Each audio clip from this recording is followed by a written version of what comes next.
سلام ګرانو لیدونکو، د نن ورځې څو تازه مهمو خبرونو ته ښه راغلاست. اسرائیل وايي پاکستان منځګړی نه بلکې خپله شر او فساد دی. امریکا کې د اسرائیلو سفیر یخیل لایتر د پاکستان د دفاع وزیر خواجه آصف وروستیو څرګندونو ته په غبرګون کې پاکستان منځګړی نه بلکې خپله شر او فساد بللی دی. هغه ویلي پاکستان په خپله یوه ستونزه ده او اسرائیل به تل پاتې وي، حتی که دا خبره د چا په طبیعت برابره وي که نه. دا په داسې حال کې ده چې د پاکستان دفاع وزیر له سختو غبرګونونو وروسته خپل دغه پوسټ له ایکس پاڼې ډیلیټ کړ. هغه ویلي و چې اسرائیل د بشریت لپاره ګواښ او د سرطان دانې په څیر دی. هغه دې پوسټ کې زیاته کړې وه، هیله لرم او دعا کوم هغه کسان چې دا سرطاني دولت د فلسطینیانو پر ځمکه د اروپایي یهودانو د نجات لپاره جوړ کړی په دوزخ کې وسوځي. یو بل اسرائیلي چارواکي بیا ویلي چا چې اسامه ته ځای ورکړی و اوس موږ ته د بشریت درس راکوي. د هغه دا اشاره ظاهرا امریکا ته ده، ځکه دا هیواد په سیمه کې د اسرائیلو تر ټولو لوی ملاتړی او متحد بلل کیږي. ملا یعقوب وایي د سیمې امنیت هم ورته مهم دی. دفاع وزیر مولوي یعقوب مجاهد کابل کې د چین له سفیر ژاو شینګ سره کتنه کې د افغانستان او چین پر دوه اړخیزو اړیکو امنیتي همکاري او د سیمې پر وروستیو تحولاتو خبرې کړې دي.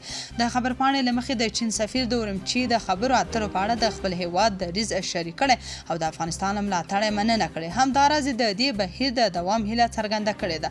بل خوا یعقوب مجاهد ټینګار کړی چې د افغانستان تر امنیت وروسته د سیمې امنیت ځانګړی اهمیت لري او د ستونزو د حل لپاره خبرې اترې تر ټولو غوره لار بللې ده.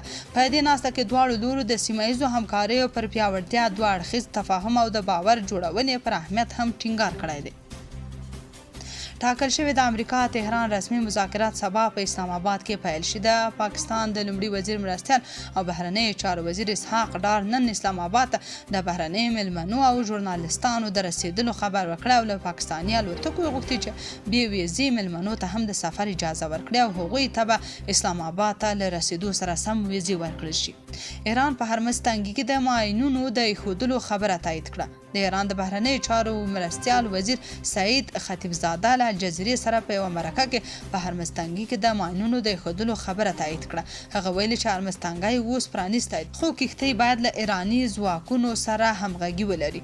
خطیبزاده زیاته کړه ټولې بیړۍ ان امریکایي کښتۍ کولی شي له دغه تنګي تیرې شي، خو د یادې جګړې او د ایران د یرغل پر مهال د شویو ترتیباتو له امله تخنیکي محدودیتونه لا هم پر ځای دي. هغه د دغې پوښتنې په ځواب کې چې آیا له تخنیکي محدودیتونو څخه موخه هماغه د ماینې ښودل دي وویل هو دا هم پکې شامل دي. البته نور ترتیبات هم شته چې ایران د جګړې پر مهال نیولي وو او لا هم روان دي. د هند د پوځ مشر ویلي چې د پاکستان پر ضد د سندور عملیاتو پر مهال د اسلام دین ته د درناوي په موخه د لمانځه وخت پر مهال پر پاکستان برید نه دی کړی. نوموړي زیاته کړې چې د ټولو انسانانو خالق یو دی. په ورته وخت کې د هند د هوایي ځواک مشر ایر چیف مارشال بی اس دهنوا هم ویلي چې د بالاکوټ په عملیاتو کې د جیش محمد د مرکز په ساحه کې جومات قصدن نه دی په نښه شوی. د هرات والی وایي بهرنیانو افغانان د فقر په حالت کې پرېښودل. د هرات والی نور احمد اسلام جار وایي په تیر نظام کې بهرنیان د خپلو ګټو لپاره افغانستان ته راغلي وو. د هغه په وینا یادو بهرنیانو افغانان د خپل فقر په حال کې پرېښودل او لاړل. اسلام جار د پنجشنبې په ورځ په دغه ولایت کې د قانون او پټرولیم ریاست له کارکوونکو سره په کتنه د کاري بهیر پر ښه والي، له طبیعي سرچینو څخه پر اغېزناکې ګټې اخیستنې او د قانونو اړوند پروژو په برخه کې د کارونو پر چټکتیا ټینګار وکړ. هغه د خلکو پر وړاندې پر لا زیات مسؤلیت ټینګار وکړ او زیاته کړه موږ باید ملت پر خپلو پښو ودرو او اړینه ده چې خلکو ته لا ډیر خدمتونه وړاندې شي او دا هیواد باید موږ په خپله جوړ کړو. هغه همداراز ویل پخوا ډیر بهرنیان دې هیواد ته راغلل چې یوازې د خپلو ګټو لپاره کار وکړ او لاړل او زموږ خلک په هماغه د فقر حالت کې پرېښودل. د هیواد پخواني ولسمشر حامد کرزي د وروستیو طبیعي پیښو له امله د اوږدې مرګ ژوبلې په اړه خواشیني ښودلې او زیانمنو شویو کورنیو ته د خواخوږۍ مراتب وړاندې کړي دي. هغه له سوداګرو او خیریه بنسټونو غوښتي چې له دغو کورنیو سره مرستې وکړي. د ښاغلي کرزي پر ایکس لیکل شوي له سوداګرو، خیریه اشخاصو او کورنیو او نړیوالو بنسټونو څخه غوښتنه کوم چې له سیلاب ځپلو خلکو سره د مرستې او ملاتړ په برخه کې هیڅ ډول هڅه ونه سپموي. د یادونې ده چې هیواد کې د روانې ورې میاشتې له شپږمې راهیسې د ورښتونو، سیلابونو، زلزلو او غرق ښویدنې له امله نږدې 400 کسانو ته مرګ ژوبله اوښتې ده.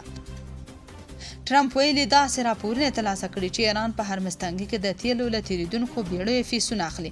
ډونالډ ټرمپ ویلي چې که داسې راپورونه رښتیا وي نو د کار باید ژر تر ژره ودرول شي. ایران تر اوسه د ټرمپ څرګندونو ته غبرګون نه دی ښودلی. یا تنګی د امریکا او ایران ترمنځ د 2 اونۍ اوربند د هوکړې له مخې پرانیستل شوی دی خو د کښتیو تګ پکې محدود دی. د پاکستان له بندخونو څخه باندې 80 افغان کډوال آزاد شوي. د کډوالو او راستنېدونکو چارو وزارت وايي د پاکستان له بندخونو 80 افغان کډوال آزاد او بیرته خپل هیواد ته ستانه کړای شوي دي. دغه وزارت په وینا یاد کسان په پاکستان کې د اوسېدو لپاره د قانوني اسنادو نه لرلو له امله بندیان شوي وو. د پاکستان او افغانستان ترمنځ د شخړو په زیاتېدو سره په پاکستان کې د افغان کډوالو د نیولو بهیر چټک شوی او په دې وروستیو کې د کډوالو لپاره د ټاکل شوي پنډغالو په ډکېدو سره یو شمېر افغانان زندانونو ته لیږدول شوي دي. د کډوالو او راستنېدونکو چارو وزارت د پنجشنبې په ورځ د یوې خبرپاڼې په خپرولو سره ویلي دغه کسان په تېره یوه اونۍ کې د پاکستان له بندخونو آزاد او بیرته هیواد ته ستانه کړای شوي دي. دغه وزارت په خبرپاڼه کې راغلي دغه کسان د قانوني سندونو د نه لرلو له امله بندیانو. د خبرپاڼې له مخې دغه کسان د کندهار د سپین بولدک له لارې افغانستان ته اړول شوي دي. په پاکستان کې میشت یو شمېر افغانان وایي غواړي په دغه هیواد کې په قانوني توګه شپې او ورځې تیرې کړي. خو پاکستان له 2 میاشتو راهیسې د افغانانو د ویزو د تمدیدولو بهیر په ټپه درولی دی. ایران اسرائیل ته ویلي لا هم لاس په ماشه ولاړ یو. د ایران ولسمشر مسعود پزشکیان پر لبنان د اسرائیل وروستي بریدونه د اوربند د لومړني تړون ښکاره نقض بللی او خبرداری ورکړی چې ایران لا هم لاس پر ماشه ولاړ دی. پزشکیان په خپل پیغام کې ویلي چې د اسرائیل تیری پر لبنان یو خطرناکه نښه ده چې د احتمالي هوکړې په اړه د نه ژمنتیا او فریب څرګندونه کوي.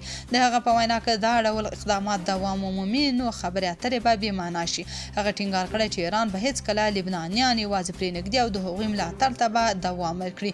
دا څرګندونې وروسته له هغې دي چې اسرائیل پر لبنان تازه بریدونو کې سلګونو کسانو ته مرګ ژوبله اړولې او ترسره شوي بریدونه په تېرو څو لسیزو کې بېساري بلل شوي دي. بل خو امریکایي چارواکو دا هم ویلي چې له ایران سره د 2 اونیو اوربند هوکړه کې لبنان شامل نه دی.